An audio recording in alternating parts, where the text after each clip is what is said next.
Hey guys, so this is how to use the garage door safety release thing. So this, if you want to release it, you just pull this. See how it pops up? You got most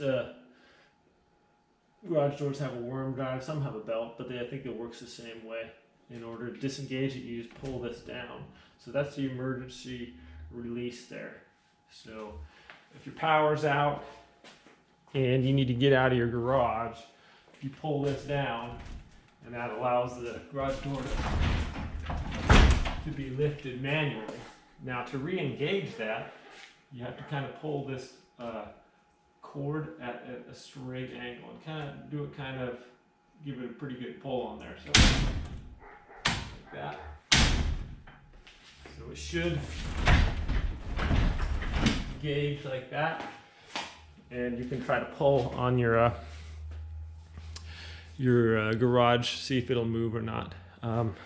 If you do it at kind of just like an angle like that, it's got some of them will just click in place like that. It's pretty easy, but sometimes it's a little bit more difficult.